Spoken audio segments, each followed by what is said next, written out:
Welcome to another episode of Section 305. I'm Raul Pagan here with my co-workers from the Miami Heat, Kolya Zabler and Nick Dupont. How's everything, you guys? Good. Yeah, man. How you doing today, Raul? Man, I'm doing wonderful. I mean, after yesterday, Nick, we had another good episode. At the same time, we're still celebrating that championship that Kolya, like I said yesterday, was opposed to that. I mean, how are your Edmonton Oilers doing, Kolya?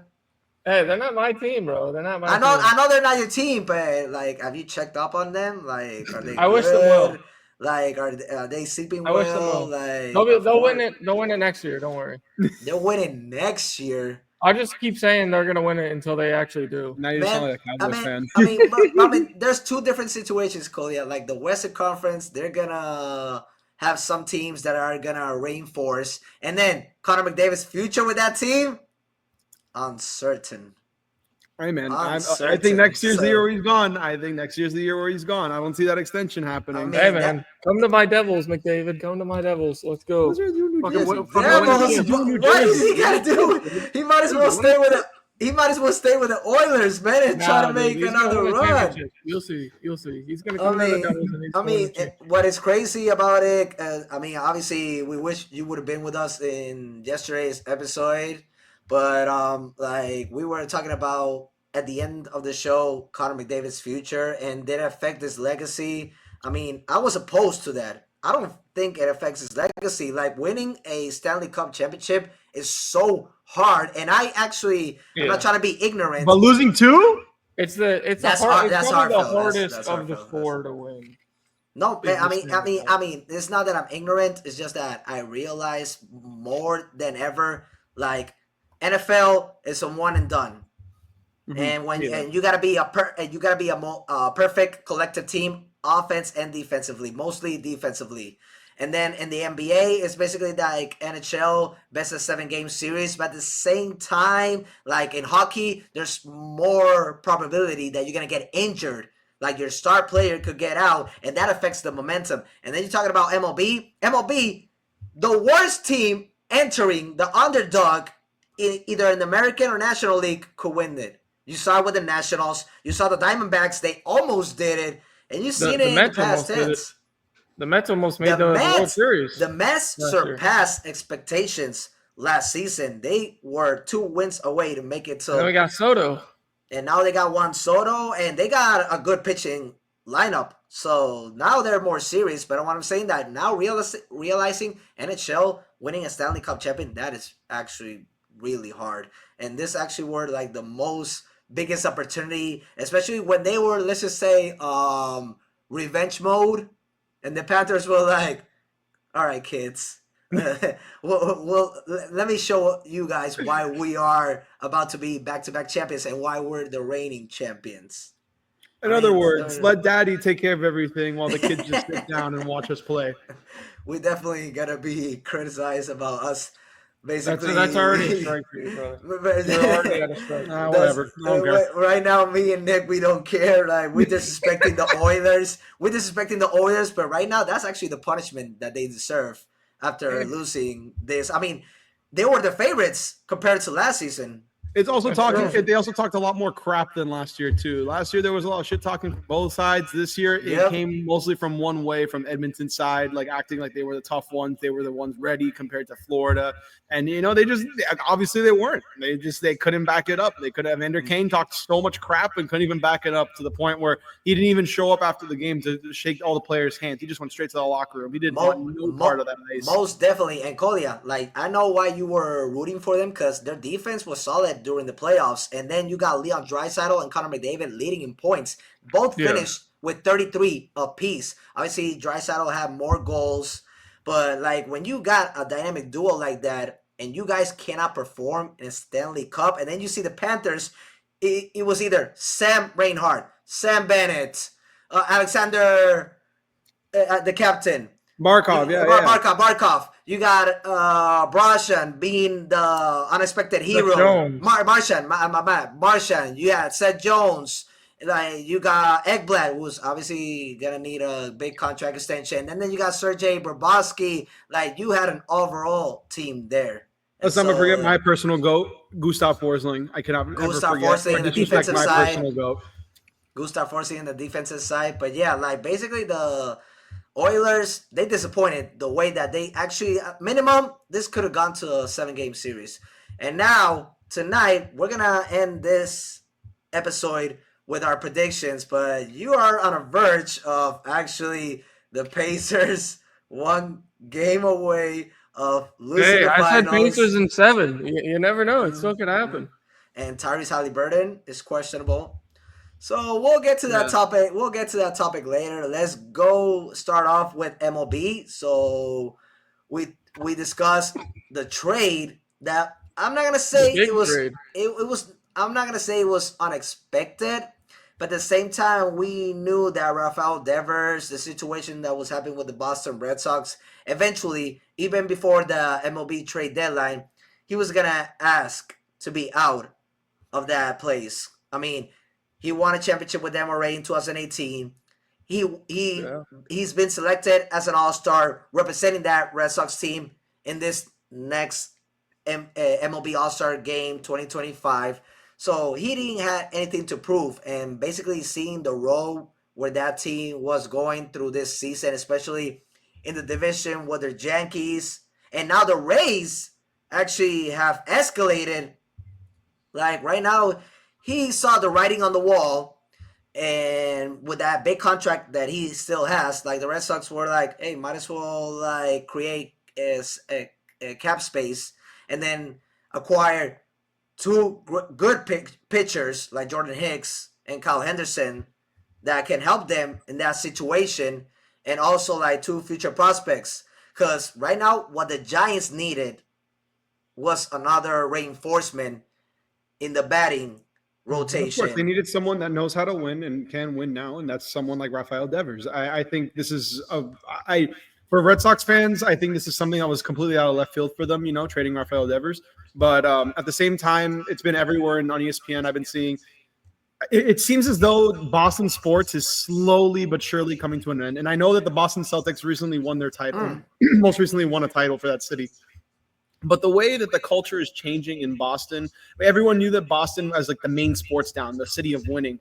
Yeah, I think that's the expectations. Yeah, it's always the expectations playing for a team. But like recently, we haven't seen that much come out of these Boston teams. Like the Bruins haven't won since 2011. The Patriots haven't won since Brady was there. We haven't we haven't seen a lot of winning from these teams, and the Red Sox especially. The Red Sox for years now have been super mediocre. They have not been able to get to that next step that they want to get to, like back in the old days with Ortiz. And I think moving Rafael Devers is a good move, just because it's going to reshape the culture of Boston. I think this is something that honestly Boston needs, regardless of that win streak that they're on when they did trade Devers. This is something that they did need for a culture change, and this is honestly a huge move for the Giants, because now the Giants get someone who knows how to hit the ball, knows how to play in the field. So I'm excited to see what he does for the San Francisco Giants. So basically, you elaborating if the Devers trade helps the Giants become contenders in the National League. You are most focused on the Red Sox new direction. I am, and I think new direction. Obviously, I agree with everything that you said about Boston. Like, I mean, the Celtics, that was a flexible postseason for them when they won the championship. If you see those teams healthy, they probably would have been eliminated. And if you didn't see the Dallas Mavericks basically banged up, they actually also could have won that final series. We're not trying to take credit from them, but it is what it is. It was a flexible postseason. The Red Sox since 2018 haven't won, and then since then they basically have regressed. And you saw when Mookie Betts left that. That was a huge. I was gonna bring. Everyone was shocked. Yeah, I was gonna bring that. Mookie Betts left that place, and then you seen the Boston Bruins. They haven't won since 2011, and then the Patriots. Like, I'm a Patriot Nation. I'm not even gonna talk about that. Like, and we'll talk about this about the Stephen Diggs. When I have my situation. Chris Drew rant, you can have your rant about your Patriots. It's okay. Yeah, that most definitely. So I understand what you're saying about Boston, but they still have like an amazing manager of Alex Cora. Like Alex Cora, the Puerto Rican. But again, like I just feel like it's a different. I just feel like they're trying to shift to a new culture, a new team basically. I feel like it's time for them to start shifting into a new direction because everyone knows the Boston Red Sox is a team to be competitive in baseball. And again, we have not seen this team be competitive, even with their players like Rafael Devers. This is something that needed to happen. Again, if Rafael Devers played for the Marlins, he probably would have been gone by the beginning of the year, most likely. But realistically, Devers he's a great ball player. He can hit the ball, and again, he's a great infielder. It's just I think this is going to be a really good fit for the Giants. And overall, in the future, I think this is going to be a long-term good move for the Red Sox, hopefully. What about you, Kolya? What do you think about this move? Yeah, I mean, this move I think helps the Giants. I mean, they were already good before they got Devers, and now you add a guy who I think is going to, play really, really well for them. He can, as Nick mentioned, he can hit. He said he was flexible to play anywhere. I kind of see him as DH for this team. Designated hitter?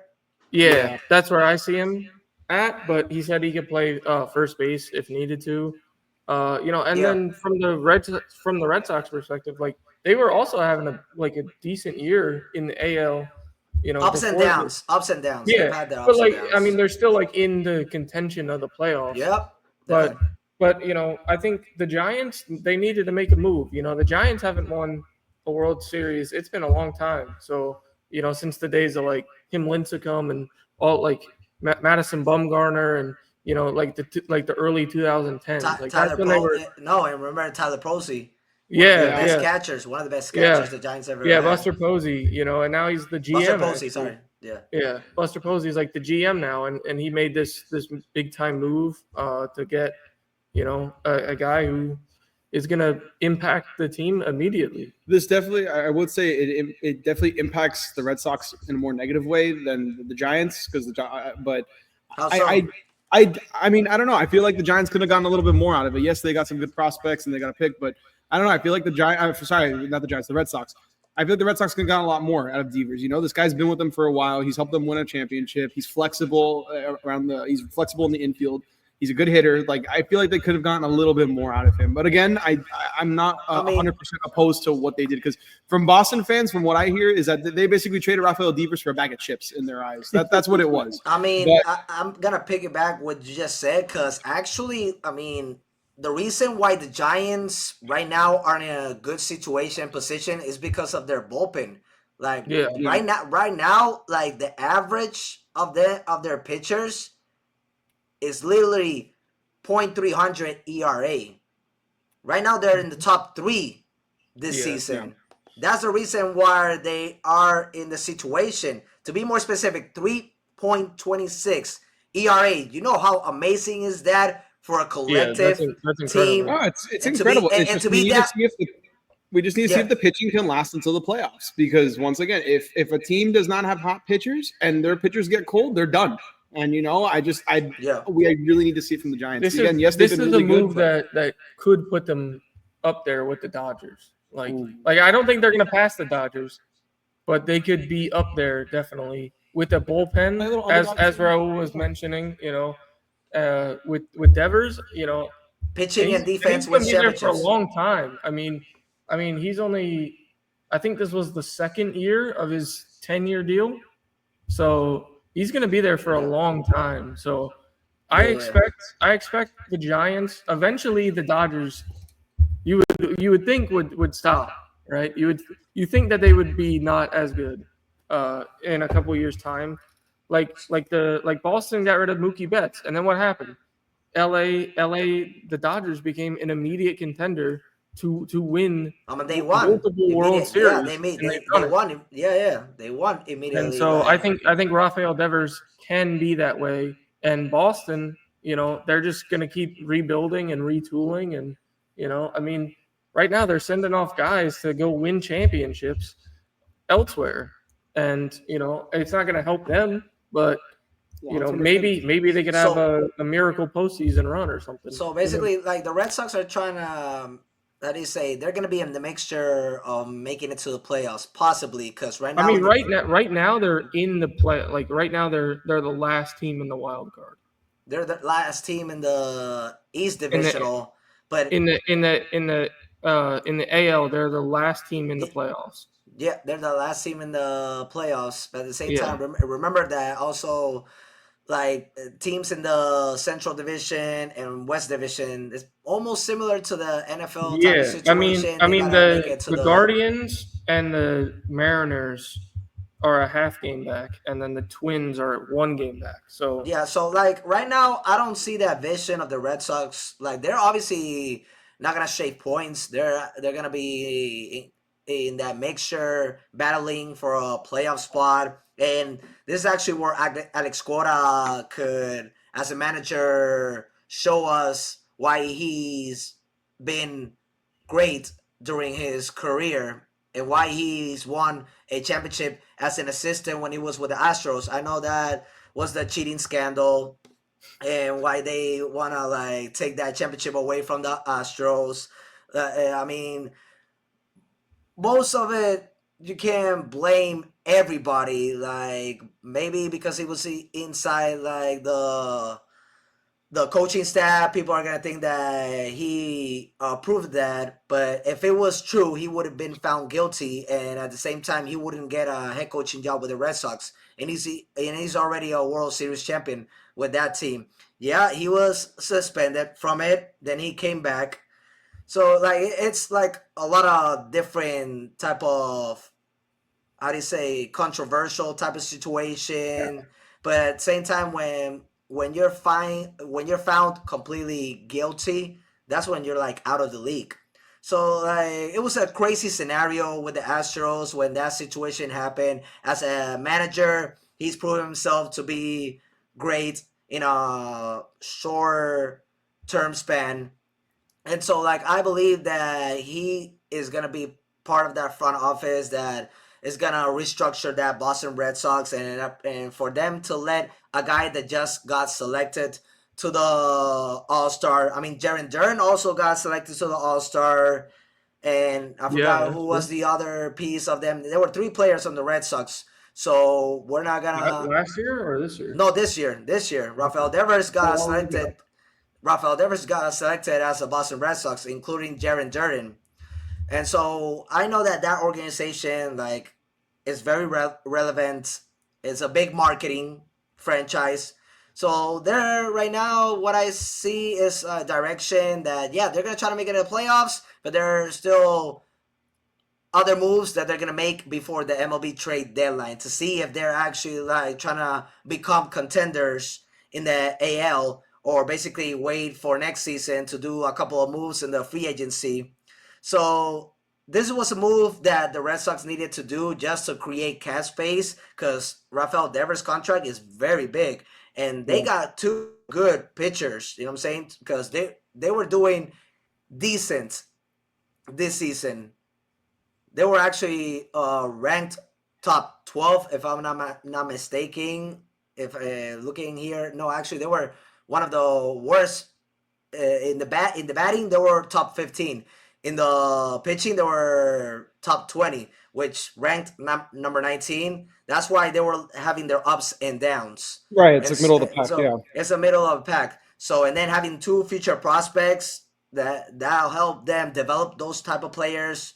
And so like we already see the direction that they're going. Just to finish off this topic, I want to say it makes them contenders because it was crazy how I spoke about this in my sports show a couple of weeks ago about that Rafael Devers move and how the Red Sox were actually hot when they traded them, especially sweeping the New York Yankees last weekend.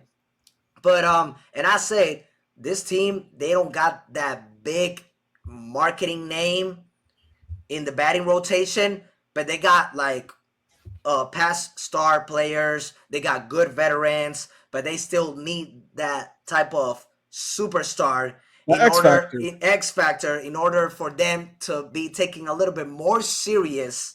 And even when that, they were battling the Dodgers last weekend. They won the first game on Friday, then they lost Saturday and Sunday. They were by that time before this trade 1 game below the first spot. Yeah. Now this week with the new acquisition, we gotta wait until Rafael Devers gets his rhythm because right now I'm not gonna try to say that it's gonna take some time to get. He's been at bat in the first 2 games. He's been at bat 8 times. He's only got 2 hits and 1 RBI. But this is a guy that I know he's gonna get his flow because he's never been below .240. And that's nuts. And that season that he was actually .240, that was his second season. The year he won with the Red Sox.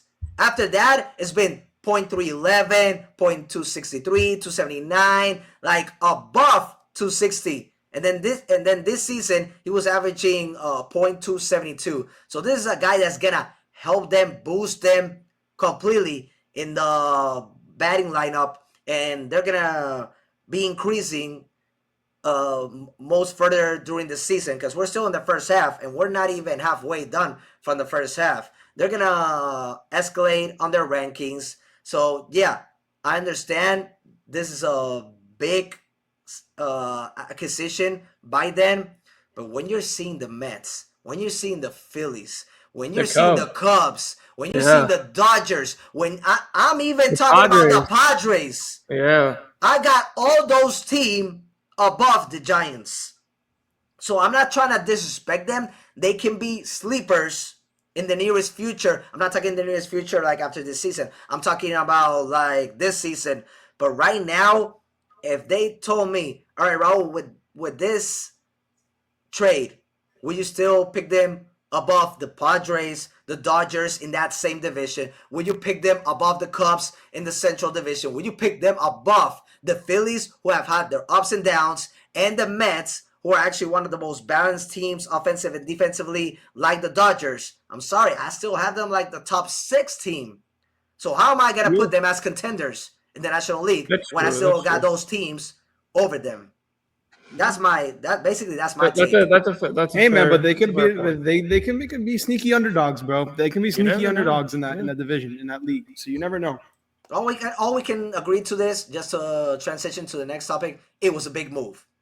It was a big move. That overall, yes. Yeah, it was a big time. The Giants needed this. The Red Sox are already looking for a new direction. Apparently they're in the rebuilding mode, even if they're trying to make it to the playoffs. Let's see if they do another move before the trade deadline. But the Giants, obviously desperate, needed a move like this to reinforce the batting rotation. Because in the bullpen, like in the pitching area, they're ranked top 3, below the Rangers and the Mets. And they've always been top 2 battling with the New York Mets. So they're trying to basically be that balanced team. Maybe with this move, they're going to increase in the rankings. But I still, today, June 19, 2025, which is actually an important day. It's Juneteenth.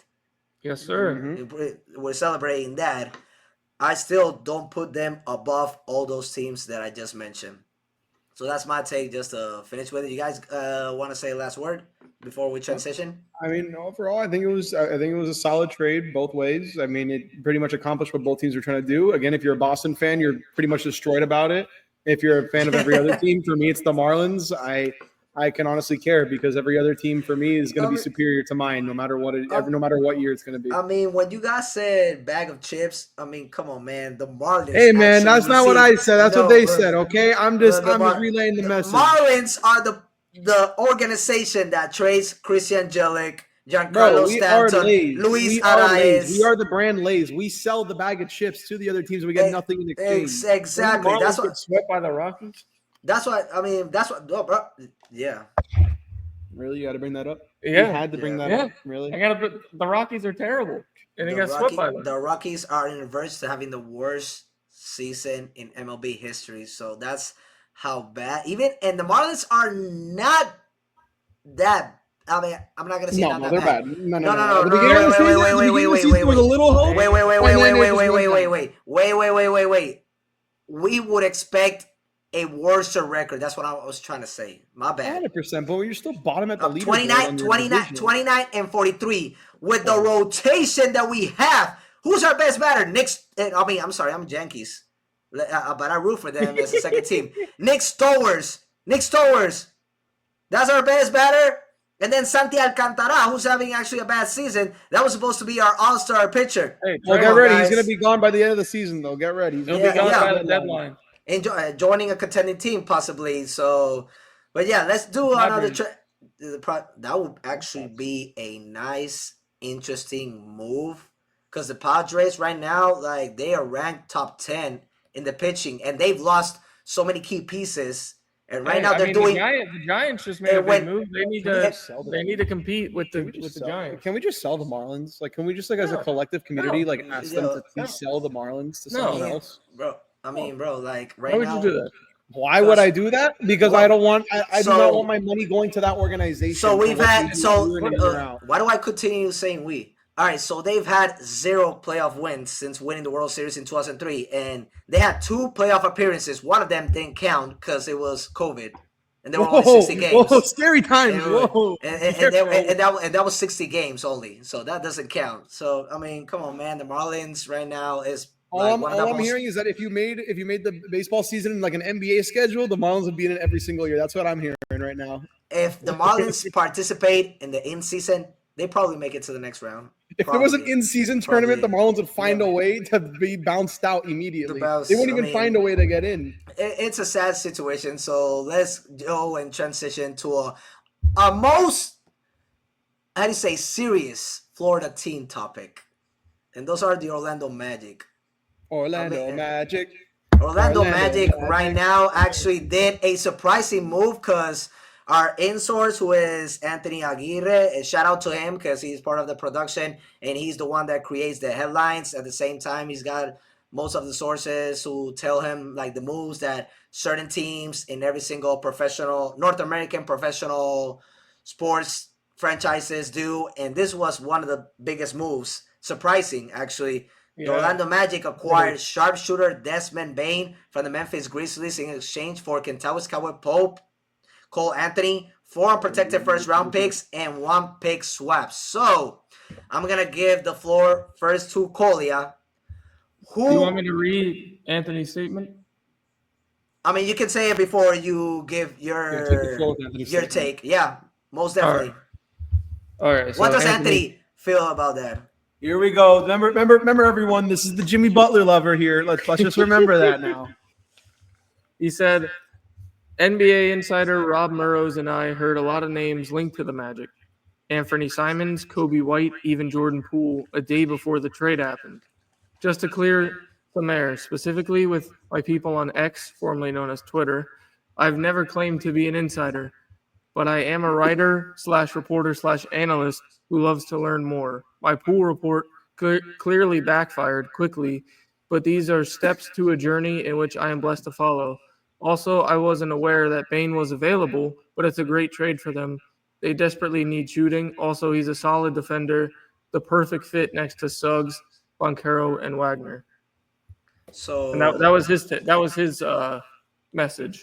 All right, so that was a message for Anthony, basically clearing to everybody, like all the haters all the haters everywhere, and at the same time, like his role in this podcast, and basically like in the sports industry, and yeah, like we appreciate that from Anthony, but at the same time, where is his take from the question that is? Well, he said it's a good. That's a strike, Raul. All I'm hearing from your end, that sounds like a strike to me. That sounds like another strike. Where was the answer of who won the trade?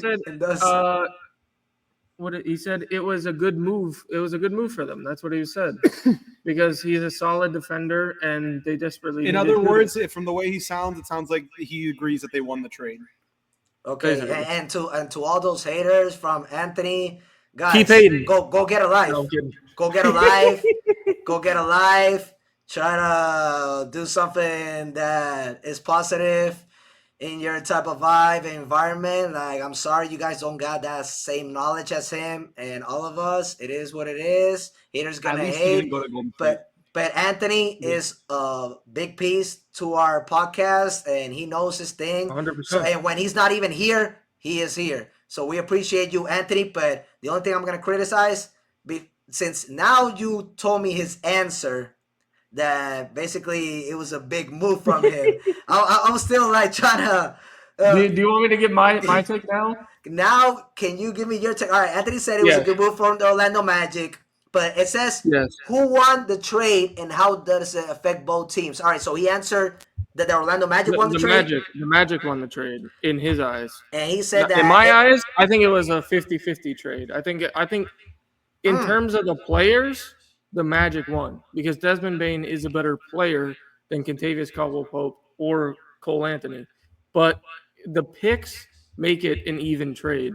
I think the fact that the Magic gave up 5 first-round picks is insane to get a guy who is he's a really good three-point shooter. He's not a superstar. But yeah, I mean, he's not even an all-star. I'm in the background right now. I'm giving him the floor, but I'm in the background right now, holding my mouth shut right now. I got you. Hey! Try to breathe in, breathe out, breathe in, breathe out. Don't worry, I'm doing my turn. I know I'm doing my breathing exercises. Don't worry. Yo, do your breathing exercises until Kolya finishes. It's my turn. But Kolya, before I let you continue, like he could play like an all-star. Maybe he's not an all-star. He's none of that. I think he could be. I think he could be with the Magic. Continue. Yeah, I mean, he definitely could be an all-star, but I think he fits well alongside Jalen Suggs, and the Magic desperately needed 3-point shooting. That was like the most obvious thing because they were great defensively, right? With Suggs and Boncaro. Yeah, they've been one of the top 10. Yeah, I mean, defensive teams for the past 2 seasons. Well defensively, they just needed that 3-point guy, and they thought KCP was going to be that guy. He turned out to be a bust for them. So now you go and get a guy who's shooting like 40% from 3 and one of the best 3-point shooters in the NBA. With a new logo, the Magic, they're going to be good for a while in this East. Maybe that's why they traded the 5 picks. The logo? What does the logo got to do? What does the logo got to do? I'm just saying, dude, look at he's wearing the jersey, man. All right, so the logo gives them a hype and a boost. Yeah. And like it gives them the boost. Big confidence. It's gonna sell. It's gonna sell. All right. But him next to Franz and Boncaro and Suggs, I think is gonna be it's interesting. A really good fit for them. Interesting. I think they need a like a true point guard because Suggs is more of like he's kind of like a hybrid guard where he can like play the point guard, but like he's like kind of a two guard. He's more of a scorer and a good defensive player, but he's not a ball handler. He's not a playmaker. He's not a playmaker. So maybe in the draft, because they still have one draft pick at pick 25 in this draft, so they'll probably target a point guard. That would be everything for me. Do you want me to take it right now? Nick, or you need? Or you? You can take it. It's up to you. I'm sitting here. I'm sitting quiet, getting ready to yell. All right. So this is actually like the same scenario that I watched the Minnesota Timberwolves did when they acquired Rudy Gobert. Like, bro, they gave up how many it was like 4 or 5 future round picks plus like 4 veteran players. One of them was actually a young player, like a future prospect. But they gave like 9 things for a Rudy Gobert. And that's actually something similar that I watched from the Orlando Magic. I mean, you can understand when you give up Kentavious Caldwell-Pope, Cole Anthony, first unprotected first round, and 1 pick swap for a Giannis Antetokounmpo, for a Kevin Durant, for those type of superstar caliber players. But you gave all that for a Desmond Bane. I'm not trying to disrespect Desmond Bane. Desmond Bane is a good acquisition that they just made. And they actually needed another scorer to help Paulo Banchero, to help Franz Wagner. This is a big piece, and he's also a good defender. I'm not denying that. But when you sacrifice all that, that's exactly what the Phoenix Suns are asking from the Miami Heat, from the San Antonio Spurs, from the Houston Rockets for Kevin Durant, that will make sense. That you'll be like, oh, yeah, basically, that's the price. Yeah, that seems about right for the price. That's why right now, no team has done the trade with the Suns, even though the Suns said, like, we're going to chill. Obviously, we're not going to go overboard. We're just probably going to ask for, like, 3-4 round picks and maybe 2 to 3 veterans. But this type of trade is something similar to what the Minnesota Timberwolves did to acquire Rudy Gobert. Rudy Gobert, Defensive Player of the Year. He averages double-digit points, this and that, but he's not a dominant center. He's not like a big, impactful center. Like, he did his thing with the Utah Jazz, and basically where they went? Second round. That's the maximum. And with the players that they had around him, like, the Jazz had expectation for like at least 2 or 3 seasons, which basically they disappointed. But now, the Orlando Magic acquiring Desmond Bane, they got to make other moves other than the draft, because Kolya just said they got the 25th pick. What are they going to do with the 25th pick? Are they going to make a steal draft? Because if they make a steal draft, then I'm going to come to, in the nearest future, to another episode of Section 305, and I'm going to give the floor to you, Kolya and Anthony. I'm going to shut up. I'm going to just produce and just let you guys do everything. Because if I'm not seeing the writing on the wall for some reason, then I'm just ignorant. But come on, man. Are you telling me that the Magic won this trade? Like, did they just acquired a Richard Hamilton? That's why I said it was 50-50. Well, I mean, this is a debate show. This ain't no 50-50. This is a 51-49 or 49-51. This ain't no 50-50. I'll say the Grizzlies won then. I'll say the Grizzlies won. Oh, now you're going with the Grizzlies winning. Yeah. I mean, that's it. Because you're forcing me to pick a side, so I'll say the Grizzlies. So what they get tied first, and Cole Anthony, who's a good backup. So what was all that hype about Desmond Bane being with the Orlando Magic and Franz Wagner and Paolo Banchero? What was all that hype for when you're electing the Memphis Grizzlies? It's a 50-50 trade. Man, it's a trade that's good for both teams. How does it affect both teams?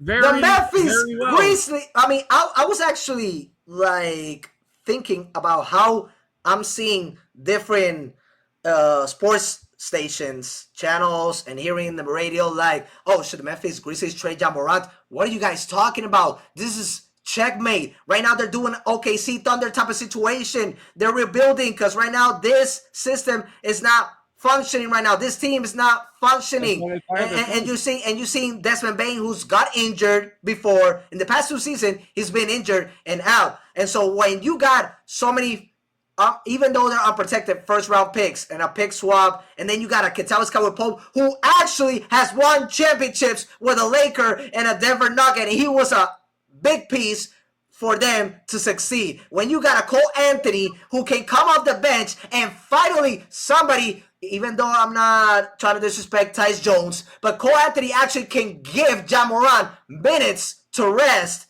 Like right now, it's more obvious the Memphis Grizzlies on this trade because now they got a lot to offer for the nearest future, just like Sam Presti has been doing when they traded James Harden, when they lost Kevin Durant, when they traded Russell Westbrook, when they've been little by little rebuilding. And now the Thunder, just to end it with this, they're 1 game away tonight from winning a championship, and they still hold the most future first, second round picks out of all the rest of the league. The floor is yours, Nick. Well, I'm very excited for this because since both of you are going for the Grizzlies, and originally my pick was going to be the Grizzlies, I'm gonna sit here and say I think the Orlando Magic actually won the trade. You know, I think I'm going to go a while. You're crazy. But you know, you guys picked Memphis, and Raul clearly wants to fight today. So I'm going to say Memphis won this trade. Memphis lost this trade. I'm going to say Orlando won this trade. Orlando won this trade because, one, they got a really great player in Desmond Bane. Desmond Bane is someone that when their star is injured, he can come in the game and average 25 a night, 25, 6 and 6, 25, 5 and 5. A really good scoring line. He's a great three-point shooter, a great defender. He's buff as shit, which is kind of funny to see running on the court. That is. All in all, Orlando right now, they believe that they're in their make-or-break moment. And they got a guy that's going to not clear up their cap room. It's basically matching the cap space with Cole Anthony and Kentavious Caldwell-Pope. You're getting a guy who's arguably better than both of those players, who can perform right now better than both players. I agree with that. And on top of that, this team, again, is ready to win now. They've been very inexperienced for a very long time, and I could argue that Desmond Bane may be ready. I don't want to say he is ready because he hasn't had that experience himself yet, but he may be ready for the moment. I'm very curious to see what's going to happen with this Orlando team. And with Memphis, I think it's a really good trade for them to get those 5 picks. I think it was absolutely crazy for Orlando to get those 5 picks. But long term, it's going to be a while for them to really like put their mark on the league. Like, yes, like OKC, yeah, they're in the finals, but look how long they took to develop. And even then, all those picks that they had, they weren't even guaranteed players. They you know what I mean? Like, those were guys that they eventually moved on from. Like, they got shaved from trading him. Like, they traded for that guy, you know? And yeah, they brought in Chet, they brought in J-Dub from the draft. But outside of that, like, we really haven't seen anyone else. Maybe Dort, maybe what's this guy's name? Aaron Wiggins. But even we haven't seen a superstar player come out of that OKC locker room. And it's very hard to find those superstar players in the draft. I mean, I would say Jalen Williams is a superstar. Well, he is. But okay, but my point that I'm getting at is that it's a lot harder to build through the draft and through this, what Memphis is trying to shift towards, than what Orlando's doing and bringing in these stars and trying to build their chemistry through their stars. Yeah. And it makes sense for them because, again, they're in a win now mode. They have Franz, they have Wendell Carter, they have Mo Wagner, they have Franz Wagner, they have Paolo. Like, they have a very good roster. And the addition with KCP last year, in my eyes, was a really good pickup. That was a really good pickup for them because, KCP, he won 2 championships. He's a great wing player, and he's a 3-and-D guy. He's perfect. But he was terrible for them.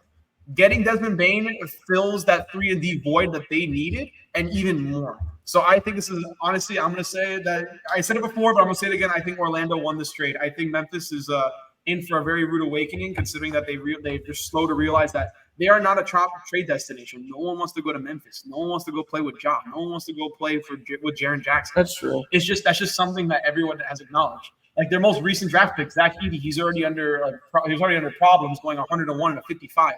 Like, these guys cannot find a way. In a Kia, yes. These guys cannot find a way. That's embarrassing, though. The Kia. Yeah, that's what I said. But these guys in Memphis, they can't find a way to keep their shit on the court. Like John Morant, for example, a party inside my city a few years ago. A whole problem with him. It's going to get to the point where Memphis is going to have to trade Ja. They're going to have to trade Jaren Jackson. They're going to have to trade a lot of their core pieces they've had for these last few years, and they're going to have to reshape with what they got from those picks from Orlando. And who knows? Because those picks from Orlando might not even be that good for them because Orlando's probably going to be really good since they have Paolo and Paolo, Bane, and Franz now, you know? They have their own little big 3. I don't want to call them a big 3 yet, but they have their own little big 3 in Orlando. So that's why I think Orlando won, and I think it's going to affect them more positively than it's going to affect Memphis. All I will say is, bro, you were talking about, why did Desmond Bane go for 5 picks? Like, Mikal Bridges went for 5 picks. He went for but that's something he went for 5 picks as well. He's not, and he's just about as he's a role player, just like Desmond Bane. Desmond Bane is not a role player. Okay. Yeah. Desmond Bane. Okay. You literally just said Desmond Bane is a superstar. You said he's an all-star player. He's an all-star. Then you just said he's a role player. Well, he's a role player that could be an all-star. No, okay. Desmond Bane is a glorified all-star already in my eyes, at least. Maybe not glorified, but he's an all-star. Yeah. He cannot be a role player. This guy, he got this money. He has his money, and he all these picks. Role players have made the All-Star. Mikal Bridges is the pure standard of a role player. He is not an all-star. He could be an all-star, and we saw it when he was in Brooklyn. But for the most part, bro, no. I'm sorry, just no. You do not trade that many picks for someone like this. The Desmond Bane situation, a little more understandable, but even then, I don't even agree with trading. So what's Giannis worth then? Giannis is worth 5 first-round picks. If Desmond Bane is worth 5 first-round picks, what is Giannis worth? Just remember, that's the question. Luka got 1 first-round pick, but also 8. So this is what I'm trying to get towards. The Minnesota Timberwolves and the Knicks have some similarities. They both made it to the conference finals, right? Mm-hmm. True. They both sacrificed a load of picks to get a Rudy Gobert and the Karl Anthony Towns trade. They just got a first round pick and Julius Randle and Dante DiVincenzo, while the Knicks got Karl Anthony Towns and who else was part of that package? DiVincenzo, and I think that was it. And like no, that's what I'm saying. That's what I'm saying. The Knicks got Karl Anthony Towns, while Minnesota Timberwolves.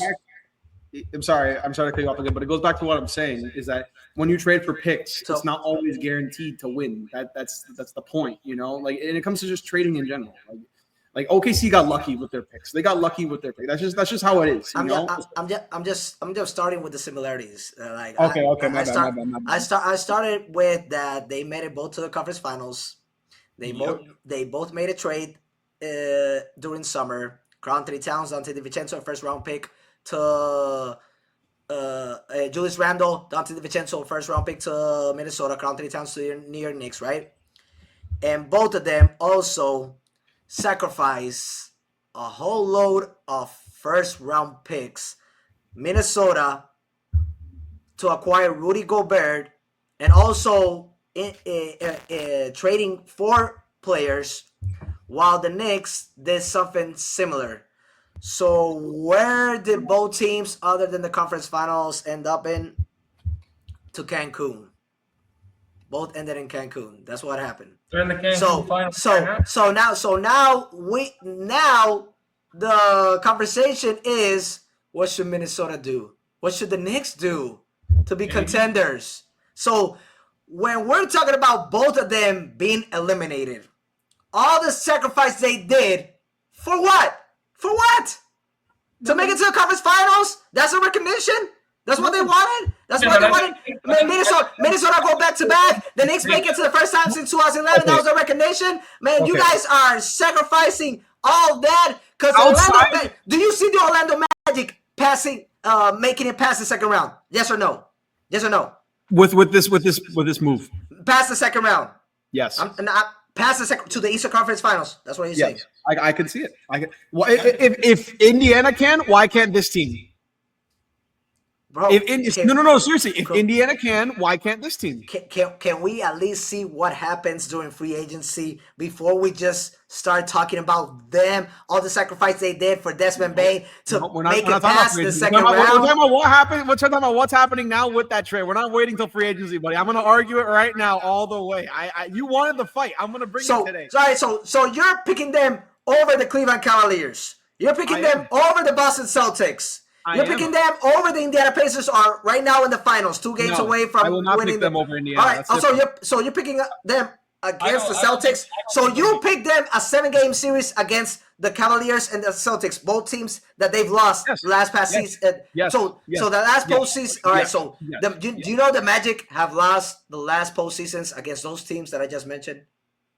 Okay. Last postseason they lost against the Cavaliers. And every single year they played them, they were either a man down or they were inexperienced. It's that simple. Simple. You're adding a guy. You're adding a guy that can. That's what, lost in the first round. Okay, regardless of what Desmond Bane has, at least he has something because he's been to the playoffs and yes, he got eliminated in the first. But made the playoffs, KCP. That's great. So about this, Nick. So we can finish this segment.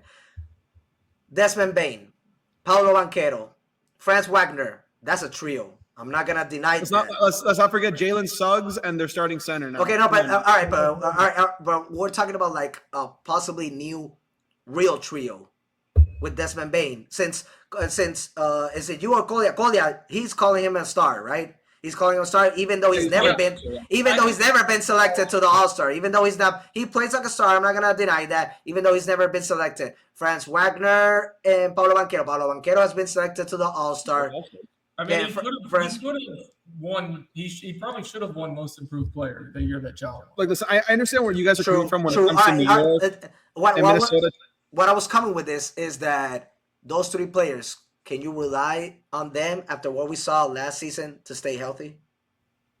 I mean, yeah. I think Desmond Bane. Oh, you can rely on so you know their health insurance and everything. Not so much. I mean, hey man. I mean, it's just injuries happen, bro. I mean, what do you want me to say? Like, literally, Cleveland won a ring. So if one goes down, So how are they? If they're full strength with Boston, they're not beating Boston. Yes, they are.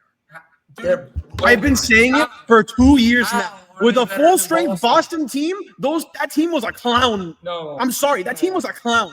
Winning the first ring, no, and you know it. No, that's a flexible. Yeah, that's a flexible ring. That was a flexible ring. Yes, okay. Well, flexible ring. You're telling me that a single healthy team would not have beaten that Boston team. A single healthy team would not have beaten that team in the East. If both in the teams East. are healthy right now. No. You're saying Orlando's better? 100%. There's no way, dude. No they way. Literally showed it to us. The Celtics literally showed it to us when they played New York this year. New York dominated, even with Tatum. Tatum kept on putting turnovers after turnover after turnover. They shut them down, even with 7 people. All right, so how about the Knicks? So you putting them over the Knicks? No, I don't want to. So that's 2 teams that you're putting over the Magic. So how are they going to make it past the second round? I'm not putting Boston up there because Boston is a fraud. No, I just said the Knicks. I just said the Knicks and the Pacers. Okay, you're not putting them. So how are they making it past the second round? Okay. I'll put them over the Knicks. Okay, I'll put them over that, but I cannot put them over Indiana. You're putting them over the Knicks? I can put them over the Knicks. I'm comfortable putting. Okay. You know what? This is. You know. Here you go. Next year, Orlando will have a better record than New York. Regular season. No, I guarantee it. I'm trying to get him off the screen. I guarantee it. Get off the screen. I guarantee it. You're getting a Nick Dupont guarantee. I'm taking Barkley's line. By the way, Halliburton is going to play tonight.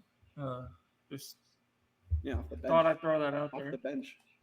No? Is he coming off the bench or is he not? Sorry, Raul. I gotten 2 strikes now. I'm off the green. Dude, you're just wrong, man. You're just wrong. I'm sorry. I'm trying to make it more interesting. I'm not picking fucking Memphis. You should pick Memphis. No. I understand. I understand him because when me, Anthony, and him did it like 2 weeks ago on the last podcast on who should we pick for the Pacers and Knicks series to end, I picked actually the OKC and Minnesota. I picked Minnesota to force another game, and they got beaten by 30 points. Listen, so I understand. I can be more wild. Listen. I'll even say it. I think Orlando will be top 5 next year in the East. We're not. Yeah, okay. That's a fair. That's a fair. They're going to have a better record than the Knicks. They are going to have a better record than the Knicks. All right. So wait, Nick. Okay, all right. So Nick, because I know we're going to be talking about this in the nearest future and close. Right now, you basically are not trusting Pat Riley to make a big splash. When Durant right now is on the radar. So if the Heat make that big splash on Durant and Russell Westbrook, just to say those are rumors, you're picking the Magic over them as well? I mean, come on, man. You right now are not. Once again, I have clarified this before. I am making these biases and these assumptions based off of prior to free agency. Once free agency comes around, then I'll have another argument. So you're living in the moment. That's what you're saying. Dude, I mean, what else do I going to say? I'm not a genie. I'm not going to sit here and tell you, OG Anunoby and Mikal Bridges are going for Giannis. I cannot tell you that. I am not a genie. Brian, what I can tell you right now. Milwaukee is also an interesting team that we got to pay attention to see what happens. But what I can tell you right now, if New York runs it back next year with their lineup and Orlando ran it back right now with this team that they have right now, Orlando will have the better record statistically in the regular season. That's just my opinion. No. I'm sorry. No. The Knicks are a regular season team. I'm telling you, once free agency comes around, you're going to hear my mind change a lot about this because I think New York's going to be one of those teams that's going to make a push for Giannis with OG and Mecca. I'm telling you, they're going to make a push. They may not get him. But they're going to be one of the teams that makes a push for him. All right, so since we only got 6 minutes today, and I want to also do our predictions for tonight's game, since you just clarified that Tyrese Halliburton is going to be playing tonight. Let's just basically, because we're going to have time also for this type of question, like the mock draft. And right now we already know who's got the first 14 picks. Surprisingly, it was the Dallas Mavericks. Surprisingly, it was the Dallas Mavericks. But, I mean, most of us are going to agree that this is some type of politics or some negotiation that Nico Harrison had. Now people are probably understanding why the Luka Doncic move was... how do you say? The Luka Doncic move happened. And what's interesting We got San Antonio Spurs, another Texas team, number 2. We got the Sixers, the Hornets, Jazz. Kolya was actually looking for, if it was you, Kolya, right? The Wizards to be like a top 3, if I'm not mistaken. Yeah, I thought the Wizards were going to be top 3. And that didn't happen. I mean, it's crazy how we got 3 for the Jazz, 3 Texas cities top 10: Rockets, Spurs, and Mavericks. All three teams that can make it to the playoffs for the first time since 2005, if I'm not mistaken. And Spurs also got the 14 pick. But now, like, just to basically put names out, like, other than Cooper Flag, what are the names that you guys like are evaluating or looking forward to this? Well, Kolya has been roasting me on this one for a while because I really like this guy, but he's been falling down the board since the beginning of the season. I really like Nolan Traore. Traore was supposed to be a future lottery pick. And Kolya is giving me the look right now of why are you saying this? You're going to make yourself I knew you were going to say it. But I really like Nolan Traore. I think Nolan Traore could be a very dynamic guard in this league. I like his defense. I like his offense. He needs a lot more. He needs a lot more shooting in the NBA. He definitely needs to build that up. But I really like the way he plays his game. I think he's a very fun player. Kolya and I actually did a mock draft a month ago. Yeah. Like a month ago. It took us 3 hours to complete. We're gonna have a big just like the NFL draft when we made our debut 3 hours live. We're also gonna do that like the day before, and probably do like an hour special during like the first picks. You know, I mean, but we had Nolan Traore going 18 to Washington in our draft board, and I love that. So you're picking. I mean, like I always say before I choose my words, there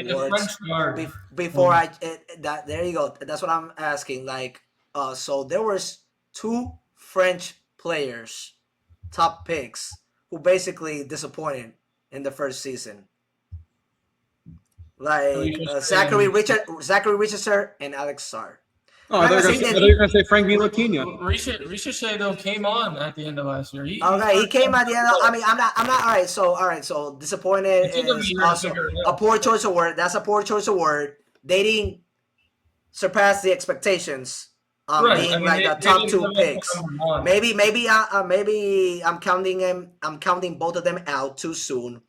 But I know it was the 2024 draft was more focused on Bronny James. I understand that. Like, but at the same time, it is what it is, man. It is what it is. Everybody was paying attention to Bronny James in the second round. That's never happened in North American sports history. We at the same time, like when you see these players, when I was evaluating the NBA draft 2024, literally I didn't saw nobody that I said, man, this guy is gonna be a superstar. This guy's gonna be the face of the franchise. I basically was acknowledging Stephen Castle, one Rookie of the Year. I even was talking about Reed Shepherd, and he even got minutes with the Houston Rockets, and they needed another score. And something that Ime Udoka was watching in the practice that we weren't watching apparently, because he didn't give him minutes, and he actually played good during the summer league. We were watching Dalton Neck, who also could have been actually a Rookie of the Year for the Los Angeles Lakers, and he was a first round pick. Who else? Zach Edey. In the lottery, like that's crazy because he was supposed to be in the lottery last year. But that's what I'm saying. All right, so let's just like exclude last year's draft. This year's draft is much better. And right now, like, you got players like Cooper Flag. That's like the number 1 pick that everybody's talking about. You also have to talk about like his teammates, like Konwopo, Kamamaluak. Like those players are also going to be first round picks. I think those guys are going to be not just first round. I think both are going at the top. Really? Danny Wolf from Michigan, and you also got to talk about I like Danny Wolf. Danny Wolf from Michigan. You also got to talk about the players like Johnny Broom from Auburn. Like right now, what is happening in the NBA draft combine? That basically, like, apparently he's not convincing so many teams. Like when you see a guy that in the last 25 years, he averaged 3 consecutive games over 20 points and 10 rebounds, being with Auburn. Typically, players that play well in college don't do well in the NBA. When you get like Jimmer Fredette or like somebody like Frank Kaminsky, like those guys had great college careers. Anthony Bennett. Yeah, but like they just don't live up to that expectation of being a good player in the NBA. And for Broom specifically, I think he's going to be like a late first, early second. That's where I think he's going to wind up going. What about Chaz Lanier from Tennessee? Like Chaz he could Lanier, produce. I think he's going second round. I think he's going top of the second, like one of like the first 5 or 10 picks in the second round. But I mean, he's another player that was really solid in college, but I just don't know if he's going to live up to that expectation in the NBA. We definitely gonna have a like real mock draft towards this Yeah. topic, for hours because we literally need a lot of time for that. But Yeah. just to end this segment and do our sorry for this. I'll give you one player though that I think is going to be a really good impact player, and that is going to be Noah Asenge. He's a player from France. But he's a player from France, and he's built the same way as like Risache, but I think he's a little bit better. And so it really depends on what team he goes to. I think who develops him well. As with any of these picks, it depends on where they go. But I like Asenge. Yeah, no, I agree with you. Like he's a prospect and he's very athletic at the same time, and he can produce both ways in the court, like offensive and defensively. Yeah, and he was playing professionally in Germany, I believe. So those guys, they don't mess around in Europe. So. A lot of people don't analyze this or recognize this, but the EuroLeague is actually one of the most difficult. I mean, you've seen Luka Doncic. It's incredible, man. You've heard Luka Doncic. Their crowds. Yeah, you've heard Luka Doncic and other players say that they actually played harder there than in the NBA. That the NBA actually has been a little bit more flexible for them. It's more difficult because the fans are more ruthless towards the players. At the same time, like that, they play more defense. They're like more aggressive because everybody's trying to make it to the NBA. So everybody's trying to prove themselves. So that's very understandable. And just to end it and do our predictions quick, like keep an eye. I know Nick is gonna probably be like, "Oh, of course you picked him." I see him as a Fred VanVleet and a Jalen Brunson second round. Walter Clayton Jr. No, he's going first round. Yeah, he's going first round. I feel like teams are gonna pass on him. I don't know why. No. I think he's gonna go late first. Like I think maybe Boston or Phoenix or the Clippers could take him. That's kind of where I see 28, 29. Like a competitive team. But like maybe Miami just takes him at 20. Like he's gonna go between 20 and 30, I think. Unless we do a big move before the draft and we have to sacrifice. Well then I mean he's still gonna go between 20 and 30. That's the range in which I could see him going. I mean, hopefully, because he deserves maybe the Magic take him at 25. I mean, he will be staying basically there. Yeah, that's what I'm saying. I mean, like a couple of miles from Gainesville, but yeah, he's still gonna be in North Florida. That would actually be an interesting pick. And then Nick, we can talk about how the Magic look further in the nearest future. But once we have free agency, I'll keep arguing. When they don't make a single move in free agency, I wouldn't be surprised if they don't make a single move. I wouldn't be surprised. They're not going to. They're not going to be better than the Knicks. They're not going to be better than the Celtics. We'll see. We'll see what happens in free agency. I agree with Kolya. Right now, they're not better than the Cavaliers. They're not better than the Celtics. They're not better than the Pacers. They're not better than the Knicks. And you know Cleveland what? is literally 2014, 2015 Atlanta, dude. Like, come on. It's the Donovan Mitchell curse. But we'll leave that for another day. Just to end it, we only got 1 minute. All right, guys.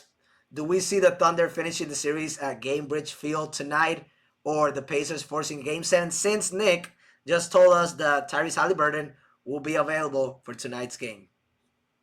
I want to say very quickly. I'm just gonna make this short and simple. Cats at 6, OKC in 6. That's how it's gonna be. Whoa! All right, I like that. That's actually better ones than. Sorry, Anthony. It is what it is. The ones that he actually creates. Yeah. That is true. That is true. Auto strike. Not even here. Auto strike again. Yeah, he sounds like a million strikes. But I'm going to say I'm going to stick with my prediction. I said Pacers in 7. I think they force a game 7. I talked about this in my show today. I said with or without Tyrese Haliburton, I don't see him as being healthy. So I gotta go with the OKC Thunder, wrapping it up tonight at the Gainbridge Fieldhouse. Just like there's a difference between the Panthers. The Panthers did it at their home ice, but this case, the Thunder, I think they just want to finish it. They want to taste the champagne. They want to be the second team of that same organization to win a championship, because the last time it was the Sonics in '79, but as a new city and identity to basically finish it up. No, actually, it's their second. 79 Seattle Supersonics. Well, no, but they're first as the new they're first as a new city identity. Yeah. That's what I'm saying. Like the trio of Durant and Westbrook tried to do it in 2012, didn't work against the trio of Miami, obviously, and so I got the Thunder. Really quick, if SGA wins tonight, is he the greatest member of the Thunder of all time? Stay tuned for next episode for that answer. That's what I'll leave the folks with. That was a good one, Kolya. All right, guys. Well, we got lots to talk about next week, depending on what happens tonight. Also, whatever goes through this weekend. There's a lot of things that are going to be happening at the same time. So have a good weekend. I'll see you until next time. See you guys. Have a good night.